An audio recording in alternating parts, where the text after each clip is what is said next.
Adrian, this past week is something that even you, with all your experience, haven't been through in college. What's it been like for you, and how has your role as a leader been tested? Yeah, a bit of a tough transition for the team, for the offense. I think there's no hiding that.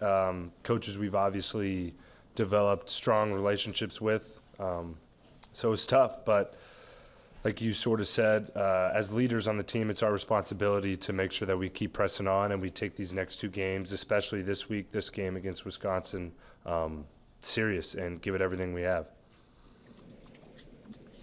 You just speak to, I guess, what Coach Verdu has kind of meant to you, as recruited you, and you've been through a lot with him, obviously.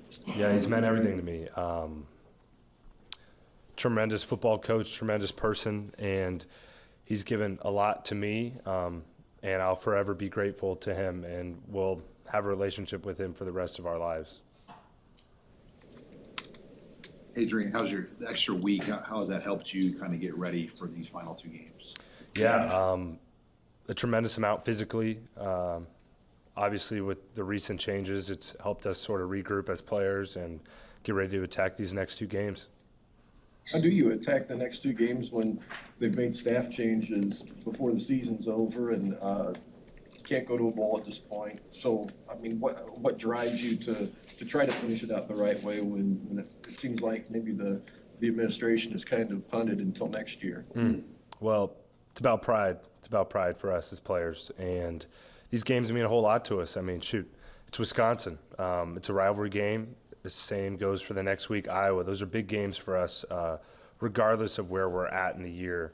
Those games will always mean something. So we're just as inspired, if you will, just as fired up to stick together to fight the odds and find a way to get some wins.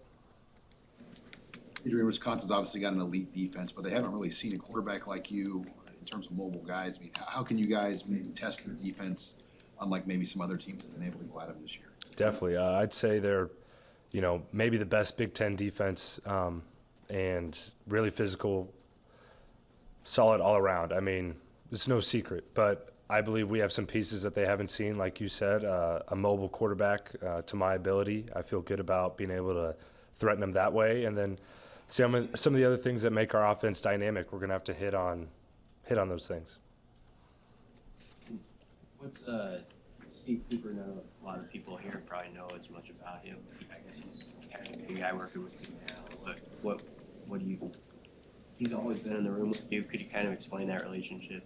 Yeah, he's a guy who has the respect of the guys in the quarterback room, but also on the offense. And he's been here.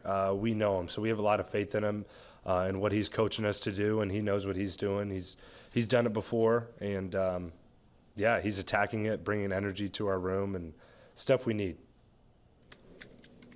Did you see, guys, when Scott Frost talked to us last Wednesday or whenever it was, he said had been a tough 2 hours. Did you see guys come out of it? Like, have they come out of it? Or after he said it was a good Wednesday practice. What was sort of the reaction you saw immediately after the decision was made?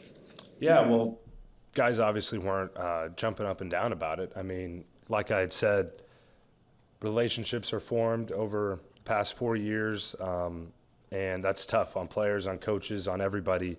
So there's an adjustment period, but the same way we're going to respond and play against Wisconsin, play against Iowa, why we have so much pride is what makes this group of players special. That's why that Wednesday practice was good.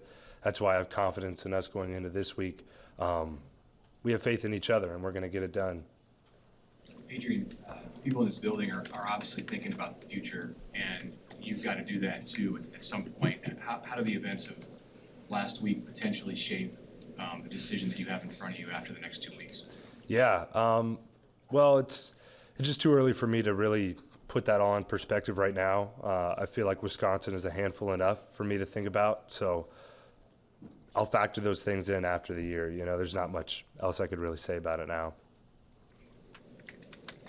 It seems like Wisconsin, of course, there always seems to be there at the end in the West, and Ohio State does its thing. When you think about Wisconsin, what strikes you about why they're always able to be right there at the end and get into the championship game. Yeah, they truly embody Big Ten football in my mind. They're a physical team. They make few mistakes. They find ways to win. You know, they're a gritty team. I mean, shoot, they're solid all around. And they do some interesting things on defense that I think a lot of people try and mimic, and they're really good at doing it. Really good at doing what they do. Anything else for you? All right. What are those things that they try to do? Just generally speaking, they seem to generate a lot of pass rush and a lot of negative plays. How have they done that in the 2 times you've played? Yeah.